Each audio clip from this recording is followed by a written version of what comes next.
जय गुरुदेव जय गुरुदेव। जय गुरुदेव जय गुरुदेव। ओम अशरण शरण शरण प्रभुले। ओम शरण शरण शरण प्रभुले। ओम जय गुरुदेव जय गुरुदेव। ओम जय गुरुदेव जय गुरुदेव। गुरु राखहि जो कोप विधाता। गुरु राखहि जो कोप विधाता। गुरु रूठे नहीं को जग त्राता। गुरु रूठे नहीं को जग त्राता। गुरु के वचन प्रति तन जाई। गुरु के वचन प्रति तन जाई। सपने हूँ सुख मन सुख सिद्धि ताही। सपने हूँ सुख मन सुख सिद्धि ताही। ओम जय गुरुदेव जय गुरुदेव। ओम जय गुरुदेव जय गुरुदेव।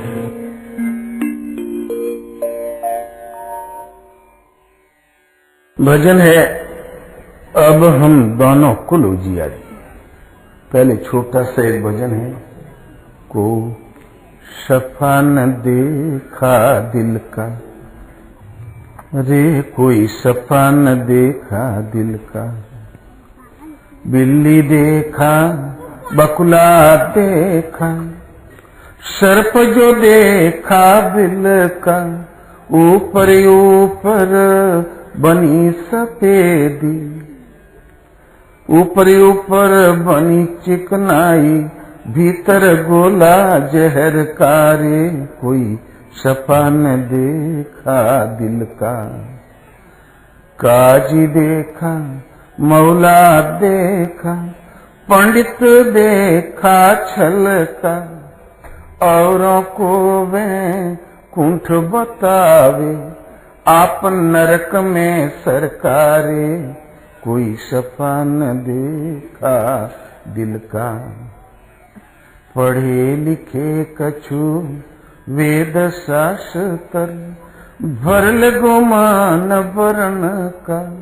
कहे कबीर सुनो भाई संतों, नालत ऐसे तनकारे। कोई सफा न देखा दिल का। कुछ धर्म के नाम पर कर डालना टोना टोटका, उससे धर्म तो नहीं हो जाता। कबीर का कहना है, एक बहुत साफ सुथरी बिल्ली देखी, बकुला देखा, सर्प देखा बिल वाला। ऊपर ऊपर बड़ी चिकनाई। बकुले की पांखें देखो बिल्कुल सफेद। तमाम गर्दा उड़ता, लेकिन वो गर्दे से प्रभावित नहीं होते वो पंख। लोग उदाहरण देते हैं, बोले इतना बढ़िया धुल गया जैसे बकुले की पंख। बिल्ली ऊपर से बड़े मुलायम रोए, सर्प बड़ी चिकनी पट्टी शरीर की बनावट, भीतर गोला जहर का। तीनों सीधा जीव सामने पड़ भर जाए तो मृत्यु। इस उदाहरण से समानता करते हुए कहा कि काजी देखा, मोला देखा, पंडित देखा छल का। औरों को बैकुंठ दिखावे चल बैकुंठ, ऐसे वैसे कर डालो बैकुंठ। इतना दक्षिणा दो तो फिर बैकुंठ। तो औरों को बैकुंठ लखावे, आप नरक में सरकारे। कोई सफा न देखा दिल का। और आप सीधी नरक की राह पकड़ेगी। अर्थात भगवान भगवान है, साधना साधना है। पहले वृत्ति हमारी अधोमुखी थी, उससे इंद्रियों को संयमित करके ईश्वरमुखी प्रवाहित कर दो। इसमें लाग लपेट की जगह ही नहीं है। कि तो कुछ और टोना टोटका करके भी हम स्थिति प्राप्त कर लें, ऐसी गुंजाइश नहीं। लोगों को विद्या का बड़ा गर्व होता है। पढ़े लिखे कछु वेद शास्त्र, भर लगो मान वरण का। कहत कबीर सुनो भाई संतों, लानत ऐसे तनकारे, कोई सपा न देखा दिल का। कुछ पढ़ाई होगी वेद शास्त्र, गुमान भर गया वर्ण का कि इतने विद्वान, इतने कुलीन, इतने कुल के, बढ़िया कुल के। कबीर कहता हो सरासर धोखा, ऐसे तन को धिक्कार है। क्यों कि ईश्वर के दरबार में कुल और भौतिक विद्या, पार्थिव शिक्षाएं काम नहीं देती। ईश्वर पद की विद्या भगवान स्वयं पढ़ाते हैं, और कोई अनुरागी विरही पथिक है वो बराबर पढ़ता रहता है। और ईश्वर पथ में जाति पाति वर्ण का अहम, जाति पाति धन धर्म बड़ाई, धन बल परिजन गुण चतुराई, सब तजी तुम ही रहे लौलाई, राम बसो तिनके मन माही। जाति मैं कुलीन हूं, मैं फलाना हूं, पाति मैं उनमें भी पंक्ति पावन हूं, धन और धर्म बड़ाई, जाति पाति धन धर्म बड़ाई। ऐसा धन है, मैं इतना बड़ा धार्मिक हूं, ये बड़प्पन। धन बल परिजन गुण चतुराई, धन बल इतना बड़ा समुदाय मेरा, उतना बड़ा कुटुंब, परिजन, धन बल परिजन गुण चतुराई, इतना गुणी हूं, ये चतुराई। भगवान वाल्मीकि जी ने प्रभु राम से कहा, ये सब त्याग दे, सब तजी तुम ही रहे लौलाई, राम बसो तिनके मन माही। सब त्याग के जो आपको आप में लो लगा के रहता है प्रभु, उनके मन में आप निवास करें। भी भगवान का निवास खाली पात्र में ही कुछ रखा जा सकता है। पहले से धन भरा है, बल भरा है, गुण भरा है, भरा है, चतुराई भरी है, कुल भरा है, तो भगवान भला कहाँ बैठे। इसलिए निर्मल मन जन सो मोहि पावा, मोहि कपट छल छिद्र न भावा। उन्हीं महात्माओं में से कबीर एक थे। लहर तालाब के ऊपर एक बच्चा पड़ा मिला, और नीरू जुलहार उसकी धर्मपत्नी नीमा जा रहे थे कहीं बैलगाड़ी से। इतने में पे बच्चे की रुदन सुनाई पड़ा। गए थे, एक बालक था, उठा लिया, बड़े स्नेह से पाला। परवरदिगार ने आज हमें बालक दे दिया। उन्हें संतान नहीं थी, परवरिश हुआ, और आगे चल के वही बालक कबीर साहब हुए। वो शुद्ध धर्म की प्रशस्त पथ पर खड़े थे। बहुत पहले जब थोड़ा होश संभाला तो लगे घूमने मंदिर मंदिर, फिर घूमे कुटिया कुटिया, आश्रम आश्रम। रामानंद जी के कुटिया उन्हें पसंद आ गए। रामानंद जो महापुरुष थे उस युग जमाने में, वो अच्छे लगे। रोज जाके खड़ा हो जाए, तब फिर लोग डांट के भगाते, फिर टाइम से जाके खड़ा हो जाए, तब लोग कहें जुल्हा बड़ा ढीठ है, जब देखो तब यहीं खड़ा मिलता है, फिर भगा दें। तब उसने सोचा कि गुरुजी की दिनचर्या क्या है। बड़े सवेरे गंगा अवगाहन करने जाते हैं, गंगा स्नान करने दशाश्वमेध घाट पर सीढ़िया पर लेट गया। जहां से वो आया जाया करते थे उस राह में लेट गया। रात को 4 बजे जहां स्नान करके चढ़े सीढ़िया, पड़ा पेट पर पांव। बोले, अरे बच्चा राम राम कहो, बच्चा राम राम। बोले, गुरु महाराज राम राम। गुरु महाराज मंत्र पा गए। बोले, ओ कबीर तुम बहुत लगनी हो, तुम निरंतर बस देख खटके आया जाया करो, आज से तुम्हें कोई नहीं रोकेगा। उस अधिकारी को उन महापुरुष ने पहचान लिया। रामानंद जी के हजारों शिष्य थे, लेकिन सर्वोपरि शिष्यों की लिस्ट में निकले तो 2 ही 3, जिनमें कबीर, रैदास, एक कोई विशुद्धानंद और थे। तो भगवत पथ में ये वर्ण अभिमान नहीं चलता, नहीं ये पार्थिव शिक्षाएं चलती है। वो तो जब हम पढ़ें और प्रभु पढ़ाएं तभी बेड़ा पार लगता है। गगन मंडल में पिया गोहराई, भगवान पुकारते हैं और साधक सुनता है। उन्हीं के निर्देशन में चलकर वहां तक की दूरी तय होती है। अब देखें भजन की शुरुआत पर। तो दोनों कुल उजियारी, अब हम दोनों कुल उजियारी, अब मैं 2 कुल उजियारी।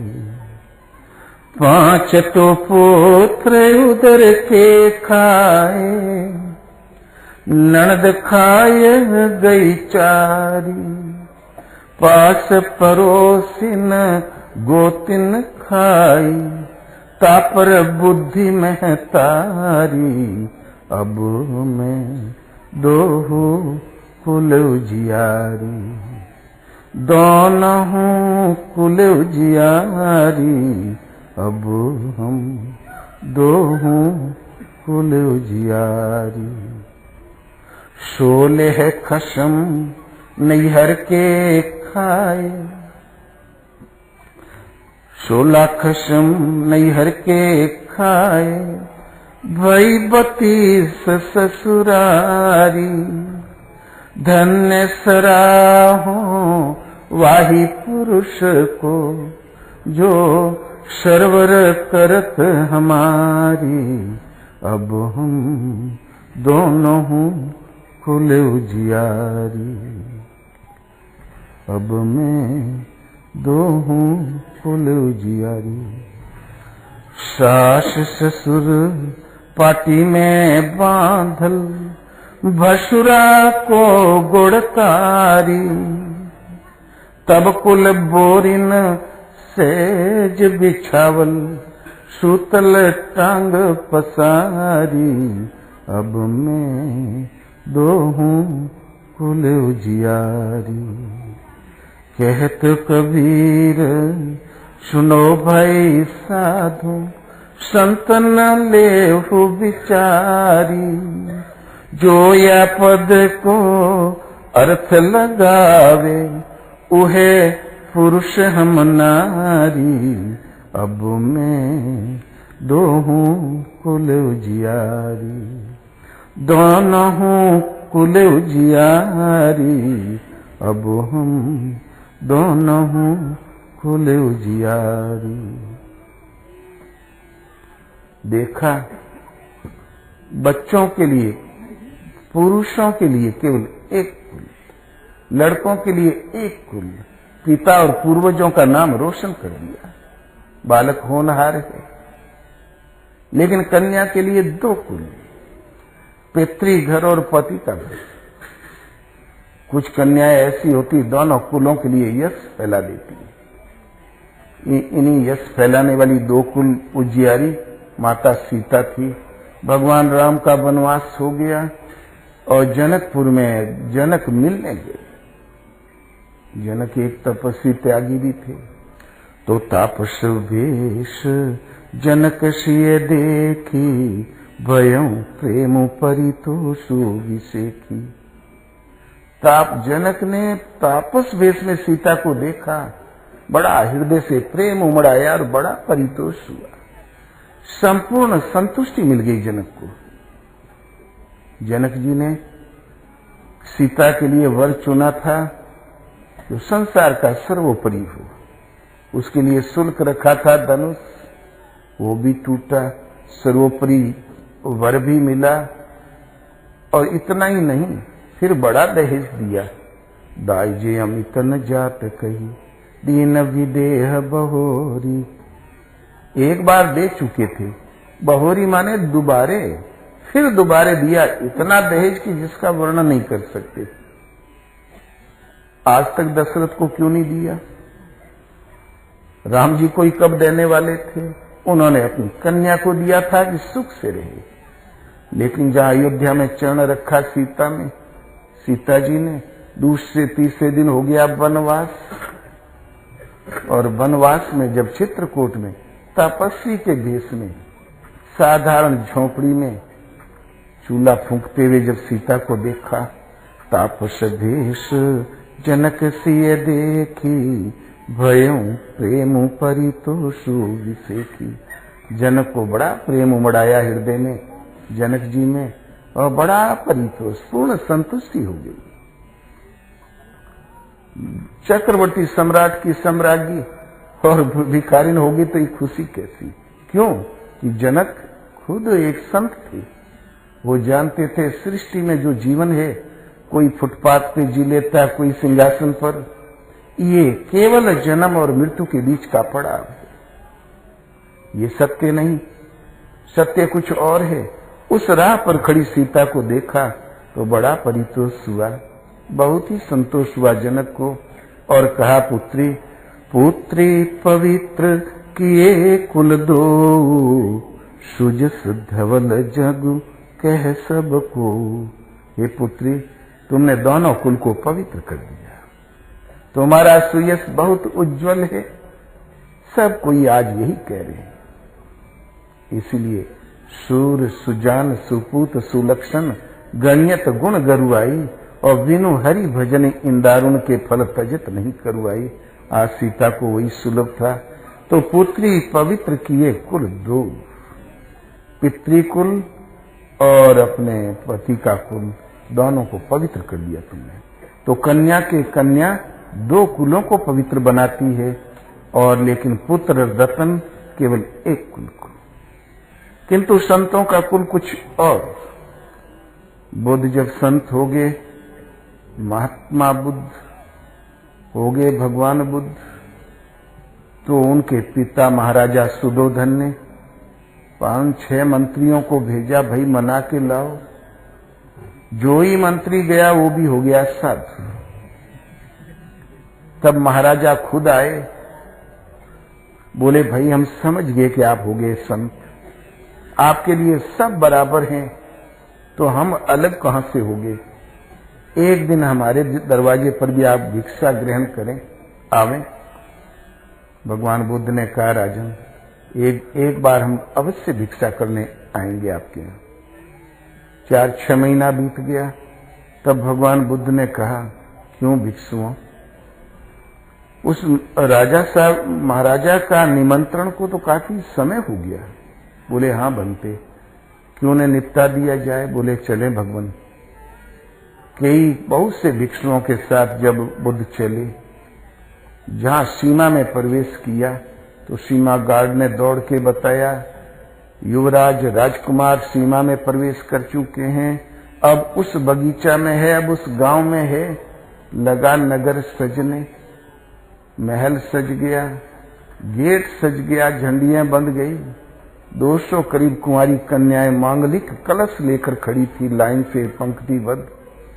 बीच में महाराजा और बुद्ध जब बिल्कुल इतना ही करीब रह गए जितना ये गेट, तब भगवान बुद्ध ने कहा शिष्यों से, क्यों भिक्षा का तो समय हो गया भिक्षुओं? बोले, हाँ समय तो हो गया भगवान। तो बोले, भिक्षा कर लो, महाराजा का निमंत्रण कोई आज का तो है नहीं, वो तो कल भी निपटा दिया जाएगा। तुरंत भिक्षु गलियों में छितरा गए। भगवान बुद्ध भी घूमे एक झोंपड़ी की ओर। भिक्षाम देहि माते, एक बुढ़िया निकली, बोले, अरे राजकुमार, आप जब छोटे से थे ना, तब मैं ही आपके खटिया के चारों तरफ झाड़ू लगाया करती थी। मैं नथिया चमाइन हूँ। बोले, हमने भिक्षा मांगा। बोले, अरे चमार का घर में चमाइन हूँ। बोले, माते, हमने जात तो पूछा नहीं, मैंने केवल भिक्षा मांगा है। एक भिक्षु को तुम भिक्षा नहीं दोगी? बुढ़िया की आंखों में अश्रु छलका है। इतना प्रेम से शायद जीवन में पहली बार कोई बोला था। तुरंत जो सूखा रूखा था लाई और खप्पर में डाल दिया। बुद्ध खाते हुए खड़े खड़े आगे बढ़े, और ये दृश्य उनके पिता सुदोधन देख रहे थे। वो बड़ी जोर से झल्ला के बोल उठे, बोले ये सब क्या हो रहा है?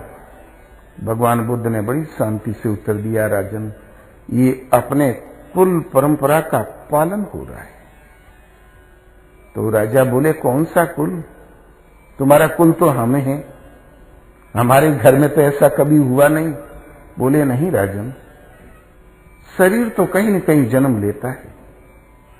पिछले जन्म में कोई और ही माता पिता थे और ही परिवार था, आज आप माता पिता हुए ये परिवार हुआ, हम इस कुल के नहीं।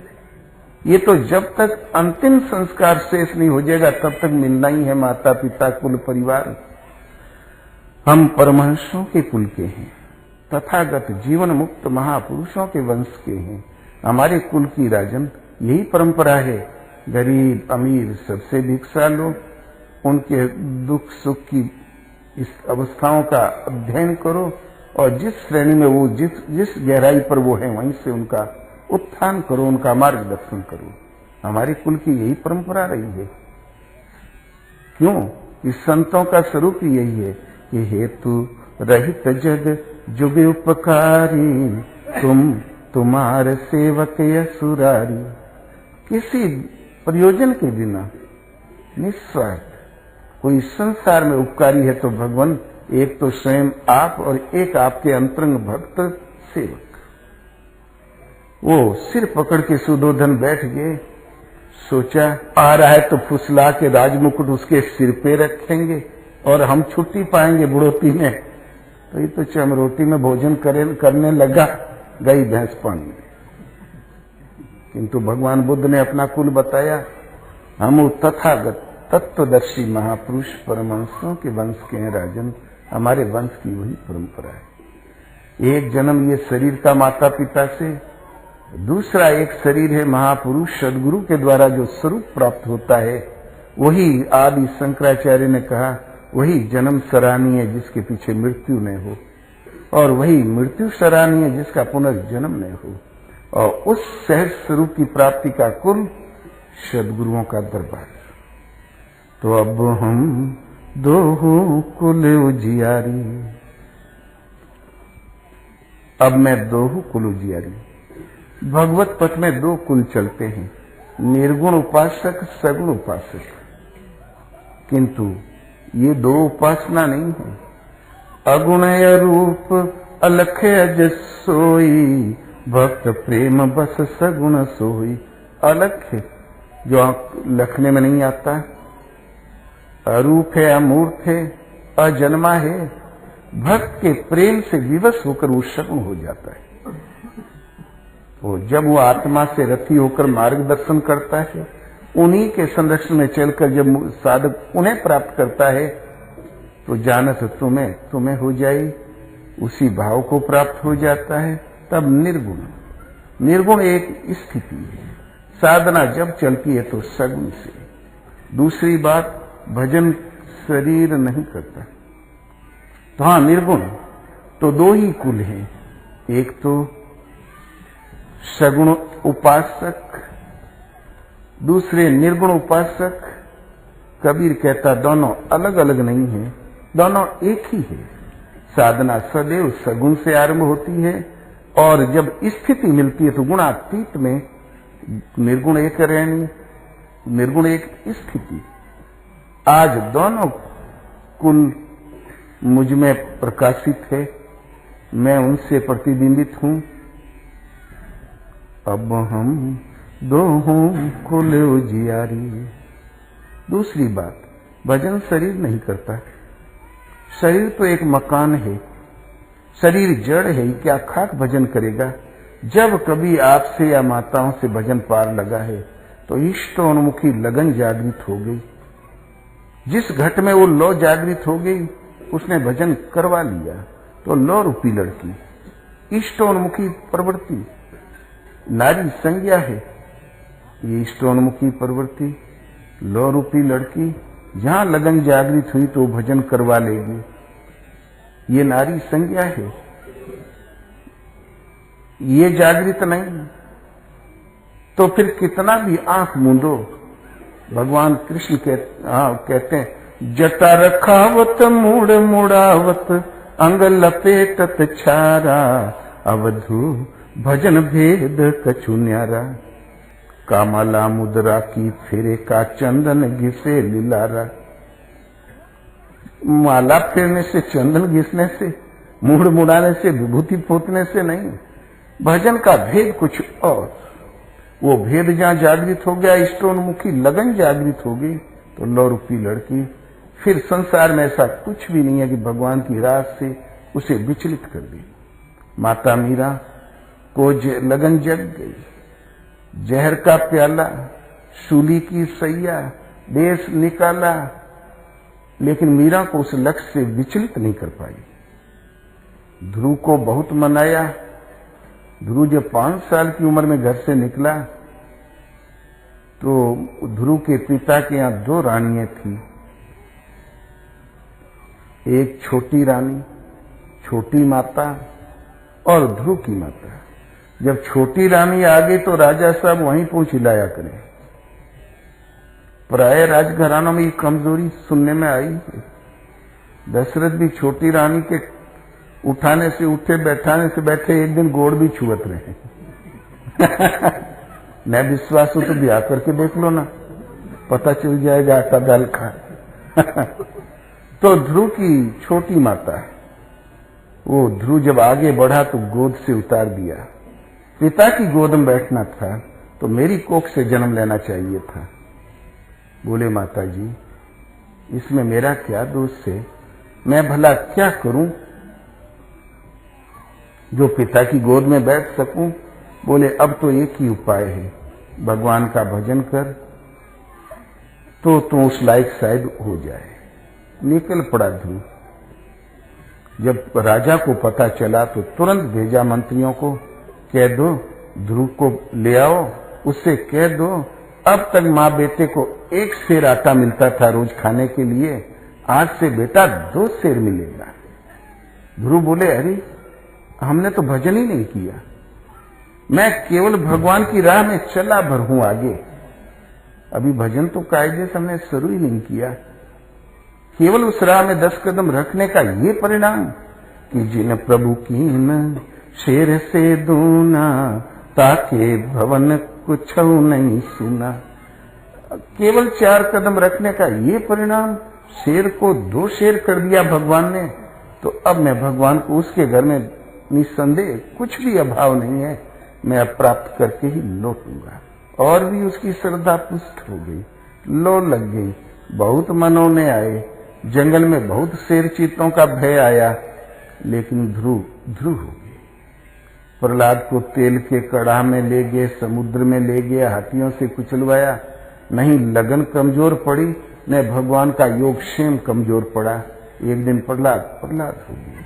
तो शरीर एक मकान है, ये जड़ है कि साधन धाम मोक्ष कर द्वारा, पाइन जे पर लोक संवारा।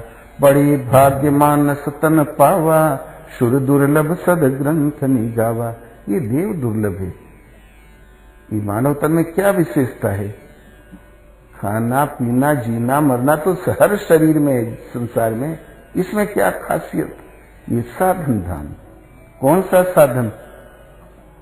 यहाँ कहते हैं कैसे आए, तो बोले साधन से आए, मतलब बस पकड़ के आए। बांदा जिले में पूछे आजकल क्या हो रहा है, बोले महाराज साधन के चक्कर में पड़ा हूं।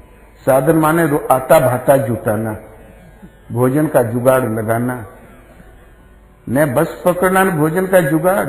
वह साधन जो आपको मोक्ष प्रदान कर दे, आवागमन से मुक्ति दिला दे, उस मुक्ति के लिए विवेक, वैराग्य, श्रद्धा, समर्पण, तेग जो चाहिए सब भर के तब भगवान ने जन्माया है।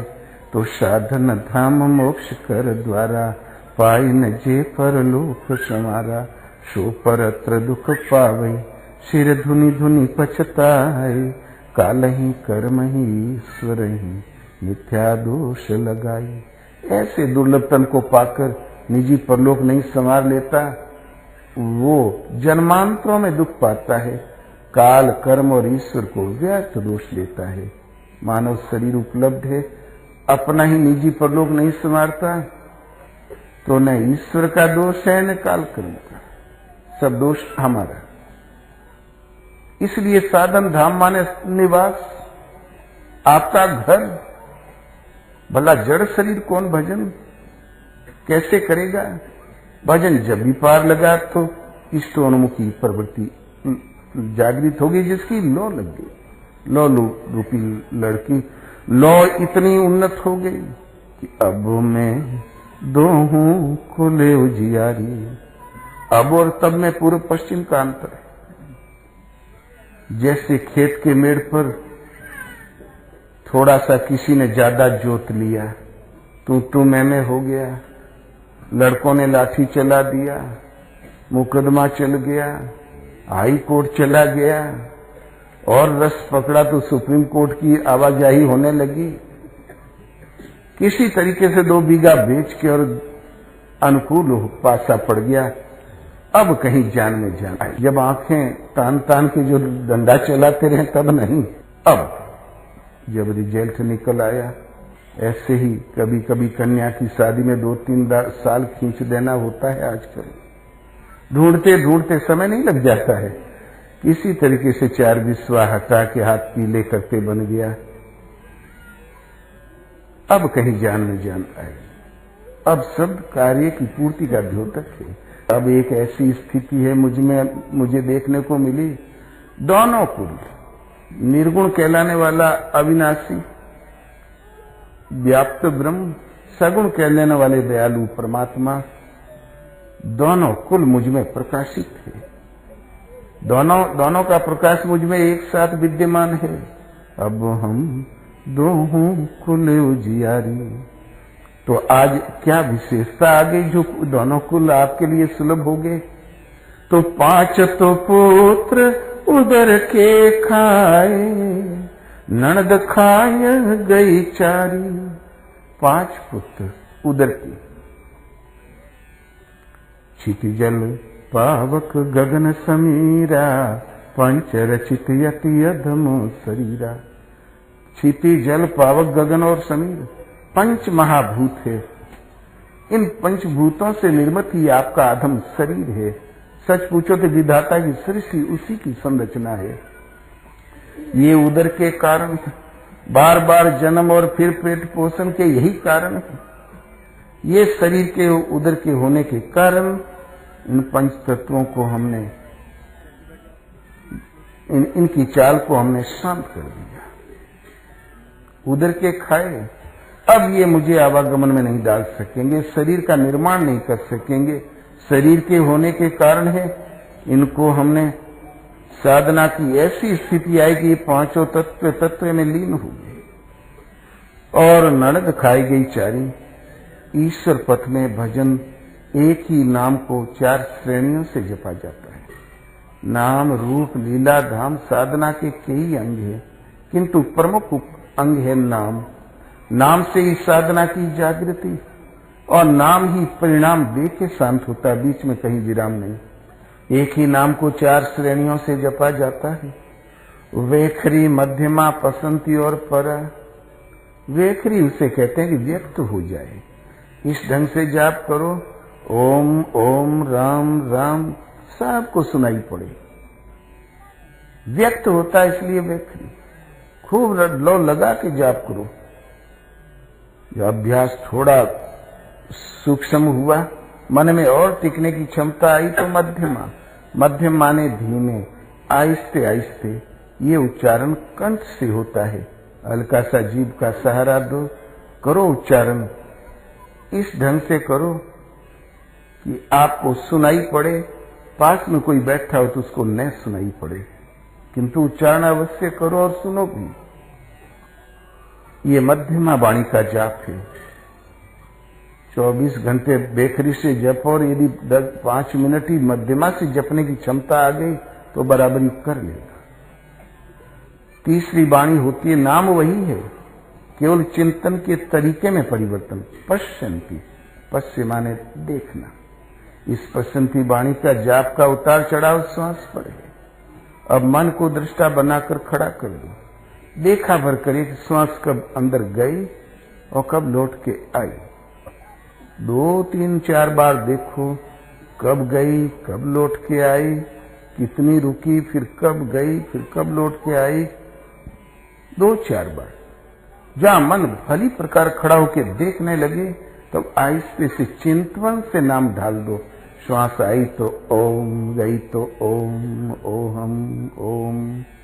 कदाचित राम जपते तो राम में मन को चढ़ाओ, उतारो, और चिंतन से जपाओ श्वास के साथ साथ। घटाओ बढ़ाओ मत श्वास को। बच्चों में बच्चों जैसी और वृद्धों में वृद्धों जैसी, जवानों में जवान जैसी श्वास तो चलती ही रहती, इसका क्रम कभी नहीं टूटता। ये परमात्मा की माला है, निरंजन माला, घट में फिरे दिन रात ही रात दिन चलती ही रहती है। घटाओ बढ़ाओ मत, स्वाभाविक जैसी चलती उसी को देखा भर करे। जब मन देखने लगे तो चिंतन से नाम ढाल दो।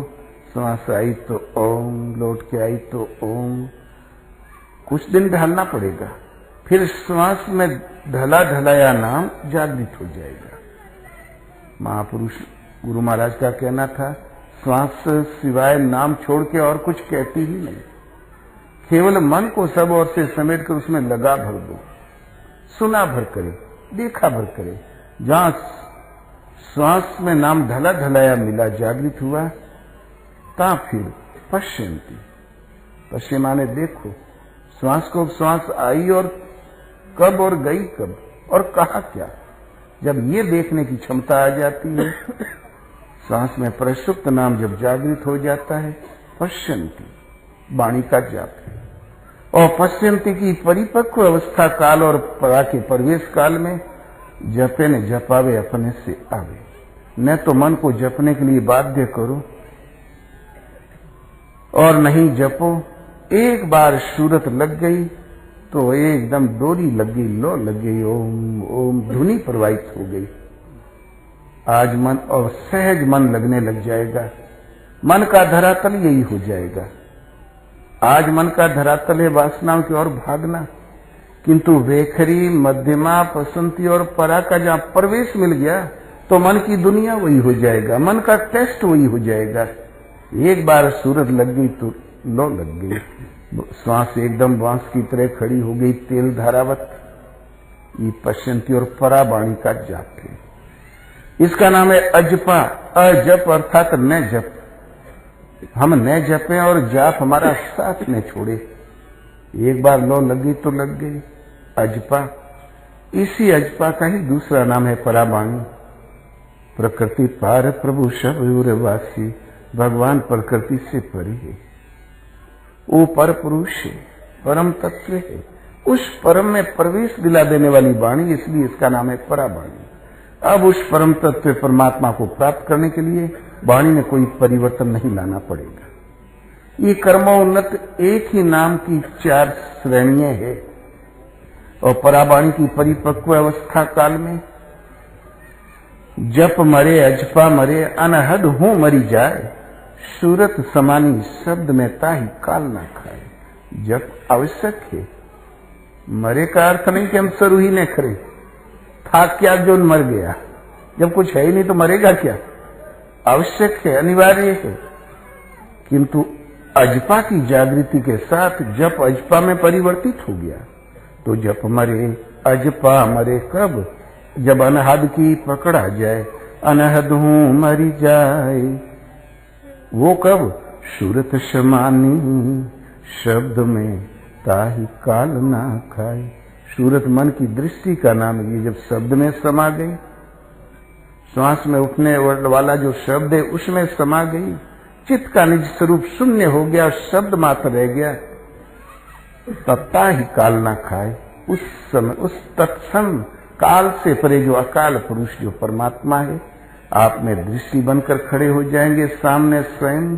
नहीं समझोगे तो समझा लेंगे, नहीं मानोगे तो मना भी लेंगे, क्योंकि भगवान समर्थ है। तो 5 तो पुत्र उदर के खाए, ननद खाए गई 4। नेह आनंद से ननद, नेह निभाया ही सरे, छोड़े सरे न आन, तन दे धन दे शीश दे, नेह न दीजे जान।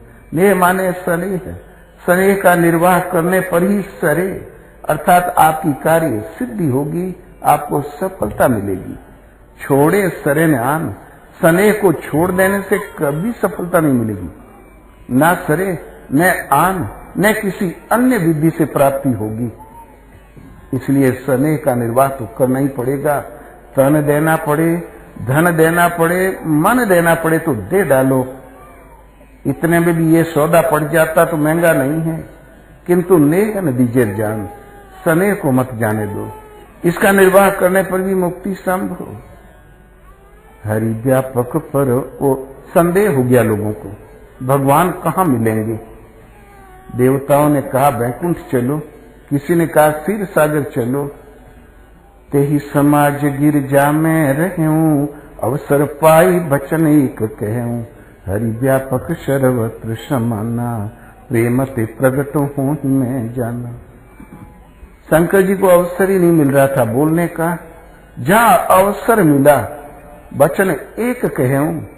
भगवान स्वर्ग में नहीं, वैकुंठ में नहीं, क्षीर सागर में नहीं, यहाँ इस क्षण यही विद्यमान है। हरि व्यापक सर्वत्र समाना, प्रेम ते प्रगट हूं ही मैं जाना। प्रेम से वो प्रगट हो जाते हैं, मैं जाना। हमने पहचाना है, सुना नहीं, पढ़ा नहीं, जाना है। भगवान केवल प्रेम से प्रकट हो ही मैं जाना। भगवान कृष्ण काल में प्रेम शब्द ही शब्दकोश में नहीं था संभवतः। भगवान कृष्ण कहते हैं श्रद्धा विहीन होमा हुआ हवन, दिया हुआ दान, किया हुआ कर्म, तपा हुआ तप और जपा हुआ जप सब व्यर्थ चला जाता है, जैसे कुछ हुआ ही नहीं। इसलिए अर्जुन श्रद्धावान लभते ज्ञानम, तत्पर संयते इंद्रिय, ज्ञानम लब्ध्वा पराम शांतिम न चिरेणादि गच्छति। अर्जुन श्रद्धावान संयमित इंद्रिय पुरुष ज्ञान प्राप्त करता है। इस क्षण ज्ञान, तत्क्षण स्थिति प्राप्त करता है। श्रद्धा, प्रेम, भाव और नेह, स्नेह पर्यायवाची शब्द है। तो चार बेखरी, मध्यमा, पसंती और परा, चारों में जो नियम चल रहा था, तो ननद खाए गई चारी, इसमें जो स्नेह का प्रवाह था, चौथी सीढ़ी पार किया तो उस अब स्नेह की भी जरूरत नहीं रहेगी। नियम की आवश्यकता समाप्त। आगे सत्ता है ही नहीं तो किसके लिए नियम करें, किससे स्नेह लड़ावें। और उस प्राप्ति काल में स्नेह की भी जो आवश्यकता नहीं रहेगी, उस समय में उस अवस्था के ठीक पास में रहने वाली होती है पराबाणी। तो पाश परोसिन गोतिन खाई, उसने ठीक पास में रहने वाली पराबाणी परोसिन है। और गोतिन, गो माने मन सहित इंद्रियें, इंद्रियों की विचरण स्थली है त्रिगुणमयी प्रकृति, वो भी शांत होगी इस दर्शन स्पर्श के साथ। सूरत शब्द में समा गई तो वो भी शांत हो गई। तो पास में रहने वाली पराबाणी वो भी शांत।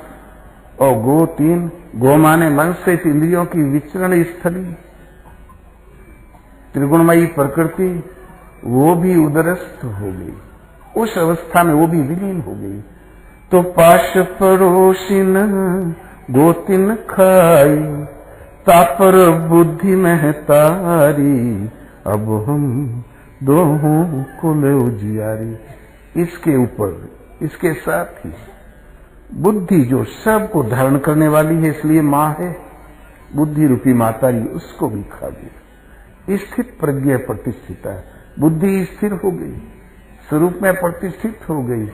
अलग से अब बुद्धि का कार्य शेष हो गया। और अब इस अवस्था में आने पर सगुण कहलाने वाले दयालु परमात्मा, निर्गुण कहलाने वाला अविनाशी ब्रह्म, दोनों कुल मुझ में प्रवाहमान है, प्रकाशित है। अब हम दोनों कुल उजियारी, दोनों का प्रकाश मुझसे संयुक्त है। अगली लाइन में कहते हैं इस भजन से होता क्या है, तो 16 खसम नैहर के खाए, भई 32 ससुरारी। 16 तत्वों का सूक्ष्म शरीर, स्थूल शरीर पंचभूतों से निर्मित, इसके अंतराल में सूक्ष्म शरीर, स्थूल शरीर पंचभूतों से निर्मित। क्षिति जल पावक गगन समीरा, पंच रचित अति अधम शरीरा। ये पंचभूतों से निर्मित एक अधम शरीर है। इसके अंतराल में एक सूक्ष्म शरीर, 16 तत्वों का सूक्ष्म शरीर है। 10 इंद्रिय, चतुष्ट अंतःकरण, मन बुद्धि चित्त और अहंकार, तेजस्वी और पराग। परमात्मा का तेज इसमें प्रवाहित है। वो एक पराग के रूप में आकार नहीं है, स्वरूप से रहित है, इसलिए पराग के रूप में है। इस प्रकार ये 16 तत्वों का सूक्ष्म शरीर, मन का संसार, और ये जितने भी मनुष्य के विचार होते हैं सबको सम कर्म के अपने में रखता है संजो कर। तो 16 खसम, आपके सृष्टि के जितने ख्याल है सबको वहीं जाके वो नियंत्रित करके रखता है। ये मन का संसार जो सारे विचारों को संयमित करके पास में रखता है पकड़ कर। तो 16 खसम नई हर के खाए, ये स्नेह को अपहरण करने वाले हैं। यदि अंतःकरण में कोई संस्कार पड़ा है भला बुरा, वो उभड़ के आएगा तो तुरंत आप इधर जा रहे थे लौट के उधर जाने लगोगे। न जाने कैसा कैसा संस्कार पड़ा है अंतराल में। ये स्नेह को हरण करने वाले हैं, ये भी शांत हो गए। भाई 32 ससुरारी, तुरंत ईशवत हो गई। ससुरारी, स माने वे परमात्मा, सुरा कहते हैं श्वास को। सुरा की गति जो परमात्मा से संयुक्त प्रवाहित हुई, ईशवत हो गई।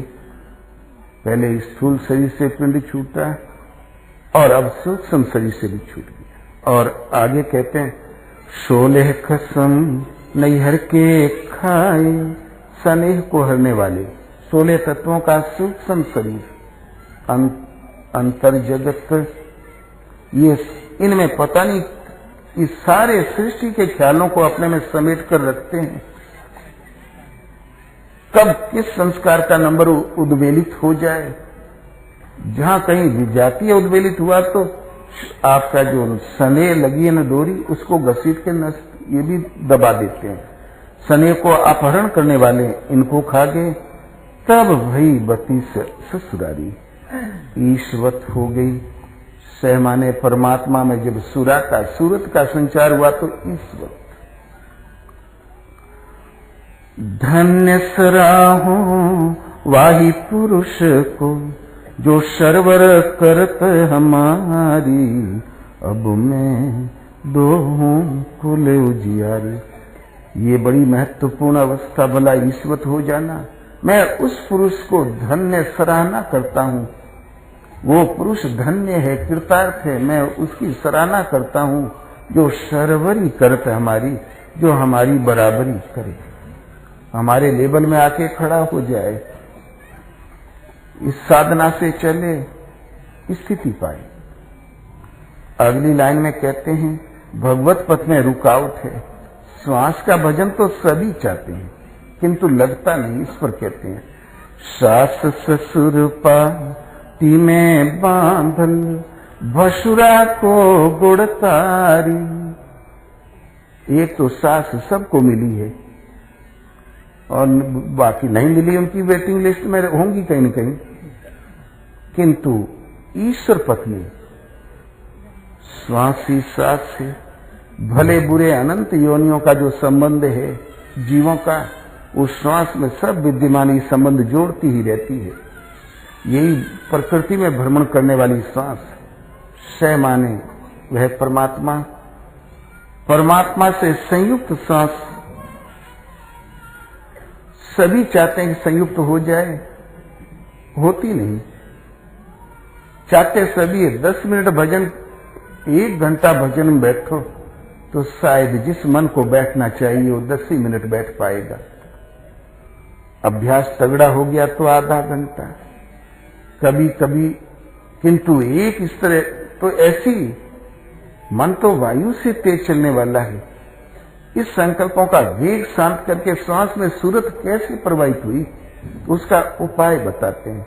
तो सास ससुर पाटी में बांधल, प्रेम रूपी पाटी, प्रेम की पटिया में श्वास, परमात्मा से संयुक्त श्वास की गति को हमने प्रेम रूपी पटिया में बांधा, और वो प्रेम है तो प्रवाहित हो जाएगी। और इसमें रुकावट है भ्रम वाली श्वास, भसुरा को गुड़तारी, और भ्रम की सुरा को गुड़तारी, गो माने मन सहित इंद्रियां, इनके दमन के आधार पर हमें इनसे पार पाना। शास्त्रों में इंद्रियां कहना नहीं मानती, इनको दमन किया जाता है, इसलिए इंद्रियों का दमन और मन का समन कहलाता है। भगवान कृष्ण कहते हैं, अर्जुन, विषयों में विचरती हुई जिस एक इंद्रिय के साथ मन रहता है, वो एक ही इंद्रिय इस साधना में प्रवृत्त साधक के मन का अपहरण करके ले जाती है और कहीं न कहीं संसार समुद्र में डुबा देती है। इसलिए मन से इंद्रियों को वश में करके मन को मुझ में लगा, योग साधना में लगा। ये बड़ी प्रमथन स्वभाव वाली है। इसलिए ये भ्रम की सुरा को कैसे शांत किया, गुण तारी, गो माने इंद्रियों के दमन के आधार पर, उससे भी हम तर गए, पार हो गए। और तब कुल बोरिन सेज बिछायो, सूतल टांग पसारी, अब मैं दोहूं कुल उजियारी। श्वास को परमात्मा में सुरा का संचार प्रेम में बांधकर श्वास को हमने कर डाला, और भ्रम की सुरा को और इंद्रियों के दमन के आधार पर उस भ्रम की सुरा से पार पा गए। श्वास में जो भ्रम का और संकल्प विकल्प उद्वेग उठता था, उसको इंद्रियों के दमन के आधार पर, संपूर्ण संयम के आधार पर उसका भी पार पा गए। तब कुल बोड़ी, अब संसार में जन्म हमारा कैसे हो, जब कुछ रह ही नहीं गया संस्कार। तब कुल बोरिन सेज बिछावल, तब कुल डूब गया, अब संसार में जन्म नहीं होगा। सहज बिछावल, परमात्मा सहज है, स्वयं सिद्ध है, विधि ने बनाए हरि आप बनी आए। वो स्वयं सिद्ध है, व्याप्त है, ज्योतिर्मय है, अमूर्त है, अरूप है, सर्वज्ञ है, वो सबसे बड़ा दाता है। अब संसार में जन्मने का कारण या तो थी भ्रम की सुरा, वो भी शांत, या थी परमात्मा में सूरत का लगना, वो भी स्थिर। अब कोई विकार रह ही नहीं गया। तब कुल बोड़ी, संसार में जन्म मृत्यु आवागमन वाला कारण ही डूब गया। तब कुल बोरिन सहज बिछावल, सहज है, स्वयं सिद्ध एक परमात्मा है, व्याप्त है, अपरिवर्तनशील और एक रस से वही बिछौना मिल गया। सूतल टांग पसारी, अब मैं दोहूं कुल उजियारी।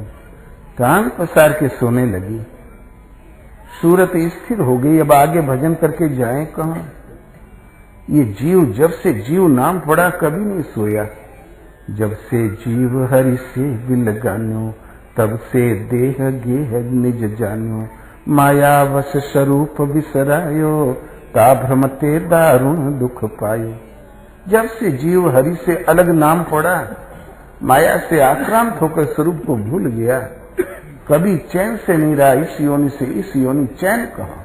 अंतहीन सफर पर आवागमन की प्रवृत्ति मार्ग पर चलता ही रहा। सोया कब? सोता पुरुष तभी है जब फिर आगे जन्म न लेना पड़े, प्राप्त होने योग्य वस्तु कोई अप्राप्त न हो। और स्वयं सिद्ध है, सहज है, व्याप्त है। जहां वो बिछौना मिल गया, उसके बीच की रुकावट दूर हुई, कुल डूबा। और जब वो सैया मिल गई, सूतल टांग पसारी। अब ने आगे जन्म लेना है, पीछे कोई विकार त्यागना है, अर्थात स्थिति मिल गई। अंत में कबीर कहता है, कहत कबीर सुनो भाई साधो, संतन ले हो विचारी। कबीर कहता, संतों सुनो, इतनी अटपटी वाणी सब सुनी कि क्या करेंगे। संत उस पथ के पथिक हैं, चलकर इस स्तर पर आएगा तो उसके सामने भी यही परिस्थितियां होंगी, यही वातावरण होगा। वो समझ जाएंगे और उनके द्वारा सब समझ जाएंगे। इसलिए संत कबीर ने 95% अपनी वाणी का प्रसारण संतों को उद्देश्य बनाकर किया। उसकी कक्षा के छात्र केवल संत, उसी ऊंचाई की बात। प्रोफेसर यदि पीएचडी का है, प्राइमरी का लड़का मिल गया तो पीएचडी थोड़ा ही पढ़ाएगा, तो उसी बच्चा जिस अवस्था का वही पढ़ाएगा, लेकिन ये उसी स्तर की बात। तो संत उस राह, उस पथ के पथिक, जब उस ऊंचाई पर जाएंगे, उस धरातल पर, तो वही दृश्य उनके सामने वो जान जाएंगे, उनसे सब। इसलिए कहते हैं संतों को उद्देश्य बनाकर वाणी का संचार किया। तो कहते कबीर सुनो भाई साधो, संतों ध्यान दो, संतन ले हो विचारी।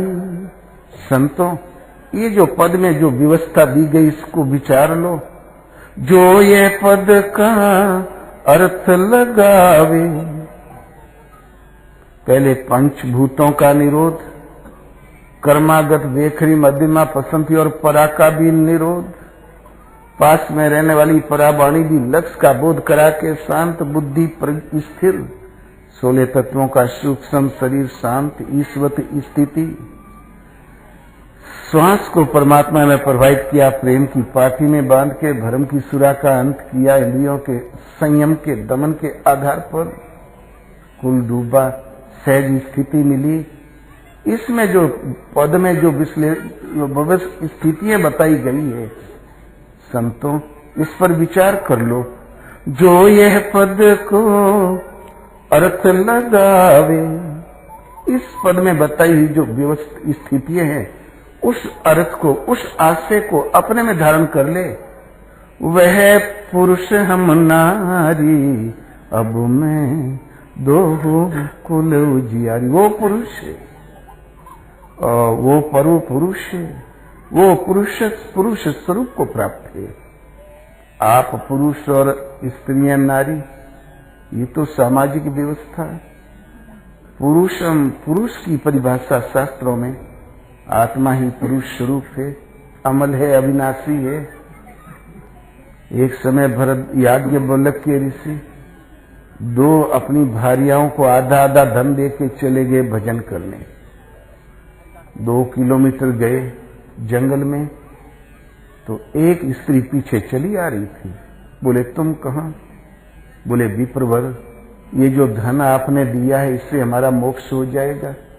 बोले धन से तो आज तक किसी का मोक्ष नहीं हुआ, हाँ तुम्हारा जीवन निर्वाह अवश्य हो जाएगा। तो बोले विप्रवर, मुझे वो चाहिए जिससे मेरा कल्याण हो, मोक्ष हो। तो बोले वो तो आत्मचिंतन, वो तो आत्मचिंतन से ही संभव है। चले गए, आगे बढ़े, फिर पीछे आ रहे थे। बोले अब तुम कहाँ? बोले वही आत्मचिंतन के लिए। बोले तुम हमारे लिए रुकावट हो। सादर प्रणाम किया, दूसरी राह पकड़ ली। तल्लीन होके भरत याज्ञवल्क्य के भी भजन में लग गए, गार्गी भी लग गई कहीं पर। बहुत वर्षों बाद महाराजा जनक एक यज्ञ कर रहे थे। 10,000 गायें सोने से, सींग चांदी से खुरमड़ के अलंकृत करके खड़ी थी। दुधारू गाय, सर्वोपरि महापुरुष हो, विद्वान हो, वो सब गाय ले जाए। गाय को मालूम है कि हमारे सींग में सोना लगा है। गाय के सींग को सोने से भी मर दो, कुछ भी कर दो, हीरे लगा दो, कहीं मट्टी का ढेर देखेगी तो सींग जरूर मारेगी। उसको क्या मालूम सोने और मिट्टी का अंतर। वास्तव में सींग इसलिए मरे जाते थे, किसी गरीब के वहां जाए तो गाय भूखे में मरे, उसकी व्यवस्था बंधी हुई थी सींगों में, ताकि वहां जाके भी सुरक्षित रह सके, चारा पानी की व्यवस्था हो सके। वर्षों प्रतियोगिता चली, गाय वैसे ही खड़ी थी चारागाह में। तब याज्ञवल्क्य के ऋषि पहुंचे। उन्होंने कोई शास्त्रार्थ नहीं किया, शिष्यों से कहा गायों को आश्रम ले चलो। गाय हाँक के जाने लगी। किसी ने रोका भी नहीं, जानते थे कि महापुरुष हैं, किंतु उसी सभा में गार्गी भी आई हुई थी। उसने रोक दिया। उसने कहा अहम पश्यामि विप्रेंद्र जगदे तत्पुरुखम नपुंसक तद्वधम स्त्री चेपुमान हम। ये विप्र श्रेष्ठ, इस जगत को मैं पुरुष से हीन देखती हूँ। इनमें कोई पुरुष नहीं है। मैं ही पुरुष हूँ, मैं ही नपुंसक हूँ और मैं ही स्त्री हूँ। भला किस प्रकार? नपुंसक है पुमान गेयो यो न वेत्ति हृदय स्थितम पुरुषम स्व प्रकाशम तमानंदा तमानव्ययम। वो पुरुष होते भी नपुंसक है, नारी है, स्त्री है, जो हृदय में स्थित आत्मा को नहीं पहचानता। वो आत्मा पुरुष स्वरूप है, उत्तम आनंद से युक्त है, वो अव्यक्त है, जो उस अव्यक्त ने स्वरूप को नहीं पहचानता। पुरुष होते भी नपुंसक है, नारी है, माया के आश्रित है, वो माया है। कबीर का यही आशय है, जो इस भजन में बताए हुए आशय को अपने में धारण कर ले, अर्थ लगावे, इसमें बताया हुआ जो अर्थ है, सार तत्व है, उसको अपने में संजो ले, वो परम पुरुष परमात्मा की प्राप्ति वाला है। उस परम चेतन का प्रतिबिंब प्राप्त करने वाला वो पुरुष है। जानत तुम्हें हो ही जाई। तुम्हें जानकर भगवान वो तुम ही हो जाता है। सेवक खो जाता है, स्वामी शेष बच रहता है। बोलो श्री गुरुदेव भगवान की।